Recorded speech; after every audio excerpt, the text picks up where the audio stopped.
Slaves. Before the sun touched the Athenian hills, the slaves were already moving, grinding grain, hauling stone, crawling through tunnels that never saw daylight. They were called Douloi, the owned. Not citizens, not people, property. They could be bought at auction, branded like cattle, and worked until their bodies gave out. Some were prisoners of war, others were born into bondage. A few were Greeks who'd been kidnapped or sold by their own families to settle a debt. In wealthy households, slaves cooked, cleaned, and raised their masters' children. In workshops, they forged shields, stitched leather, and shaped pottery. But the worst fate waited 60 kilometers south of Athens, at the silver mines of Laurion. An estimated 20,000 slaves worked those mines at their peak. They were sent underground into narrow, suffocating shafts, chained, naked, and branded. Many were children. 2 slaves would work a single tunnel for 10 hours, advancing barely 10 centimeters. The work continued day and night in shifts. Life expectancy in the mines was roughly 4 years. And here's the darkest part. The silver pulled from Laurion funded 200 warships that defeated the Persian Empire at Salamis in 480 BC, a victory many historians call the turning point of Western civilization. The democracy, the philosophy, the Golden Age, all of it was built on the backs of people who had no name, no voice, and no grave. In Sparta, the equivalent were the Helots, an entire conquered population forced into state-owned slavery. Every year, Spartan officials formally declared war on them, making it legal to kill any Helot without consequence. Slaves were the base of the Greek world, invisible to history, essential to everything it built. Freedmen. Just above the slaves stood the freedmen, the Apeleutheroi, people who had clawed their way out of slavery. Freedom didn't come easy. Some slaves, particularly those in trade or manufacturing, were allowed to live apart from their owners and earn money on the side. Over years, they saved enough to purchase their own liberty. Others were freed for loyal service or released by the state after fighting in wartime. But freedom didn't mean equality. A freed slave became a metic, a resident foreigner. No voting, no land ownership, no seat in the assembly, and always the shadow of their former chains hanging over them. They worked as craftsmen, laborers, and small traders, building lives in the margins of a society that would never fully accept them. Still, their existence proved something, that Greek slavery, while brutal, wasn't always permanent. There was a door out. It was narrow, and the room on the other side was small, but it existed. Metics, the Metoikoi, were the permanent outsiders. Free people who lived in a city-state, worked alongside its citizens, fought in its wars, but were never truly one of them. The word Metoikos meant one who lives with, and that captured their position perfectly, among the people, but apart from them. By the 5th century BC, Metics made up nearly half of Athens' free population. They were drawn by the city's booming economy and cosmopolitan energy. Many were skilled craftsmen, bankers, and traders who powered Athenian prosperity from the inside. But the restrictions were sharp. No voting, no owning land, no working the silver mines. They paid a special annual tax called the Metoikoi, 12 drachmas for men, 6 for women, roughly a day's wage for a laborer. Fail to pay, and you could be sold into slavery. They were also required to have a citizen sponsor, a prostates, who represented them in legal matters. Without one, a metic had no standing in court. And yet, some metics rose higher than most citizens ever could. The philosopher Aristotle was a metic. Born in Stagira, not Athens, he could never vote or own property in the city where he taught some of history's greatest ideas. The banker Passian started as a slave, earned his freedom, became a metic, and grew so wealthy that Athens eventually granted him citizenship, one of the rarest honors a foreigner could receive. In ancient Greece, your birthplace mattered more than your talent, your wealth, or your contribution to the world around you.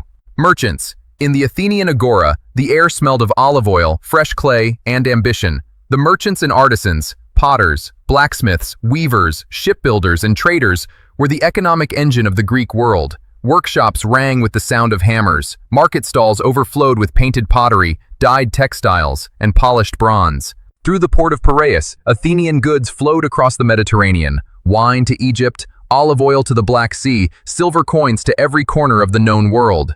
A clever merchant could amass more wealth than an aristocrat, and many did. But wealth didn't buy respect.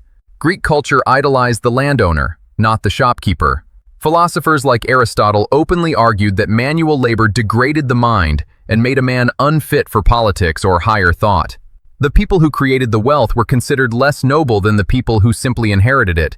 It was one of ancient Greece's great contradictions, a civilization built on trade that looked down on its traders. Citizens. To be a citizen of Athens, a polites, was to hold one of the most exclusive titles in the ancient world. You had to be male, free-born, over 18, and both your parents had to be Athenian. Women, foreigners, freed slaves, none of them qualified. If you met every condition, you gained the right to vote in the assembly, serve on juries, own land, and hold public office.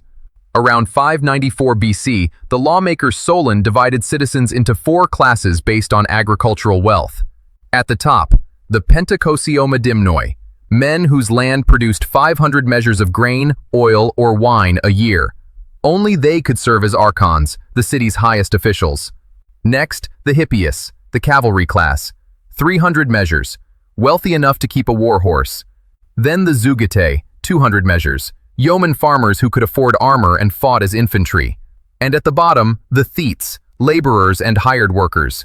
They could vote, but for decades they were barred from holding any office.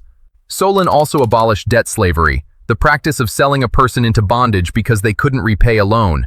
It was one of the most radical reforms in ancient history. But even with these changes, citizens were a small minority. Out of roughly 300,000 people in Athens and the surrounding territory, only 30,000 to 60,000 were actual citizens. That's barely 1 in 5. The rest, the women, the Metics, the slaves, lived under a system they had no power to shape. Aristocrats.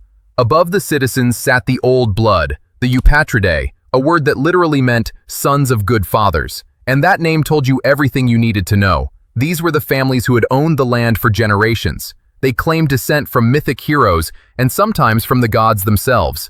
Before Solon's reforms, the aristocrats controlled everything. Every political office, every court, every law. Poorer farmers who couldn't pay their debts were turned into hectomoroi, serfs forced to hand over 1/6 of their harvest to aristocratic landlords.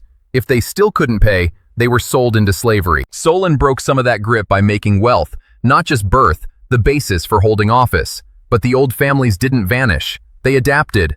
They sponsored poets, sculptors, and playwrights. They funded warships and religious festivals. They filled the councils and shaped the debates. Their fingerprints were on every major decision Athens ever made. In Sparta, the equivalent were the Spartiates, full citizen soldiers. Only men born to Spartan parents who survived the brutal training called the agoge could earn this rank. They were forbidden from trade or farming. Their only job was war. And everything in Spartan society, every helot, every law, every meal eaten in the common mess, existed to serve them. Whether in Athens or Sparta, the aristocrats were both the crown's foundation and its greatest threat, bound by loyalty that could be broken with the swing of a sword. Rulers. At the peak of the Greek world stood the rulers, kings, tyrants, and the men who held power by blood, by force, or by both. The word tyrannos didn't always carry the weight it does today. In ancient Greece, a tyrant was simply someone who seized control outside the normal system. Some were despised, others were celebrated. Pisistratos ruled Athens in the mid-500s BC and was remembered as a champion of the common people. He expanded trade, funded temple construction, and supported the arts. But he also drove thousands of slaves into the tunnels of Laurion to dig the silver that paid for it all. Even the good tyrants had blood on their hands. Sparta had a stranger system, 2 kings ruling at the same time, one from the Agiad dynasty, one from the Eupatridae. They led armies and oversaw religious rites, but their power was checked by a council of elders and 5 elected officials called ephors. It was a system built so that no single man could dominate completely. Whether through divine right or the edge of a blade, the ruler's word was final. War, law, religion, it all flowed from the top. And when a city-state fell, it was the throne that cracked first.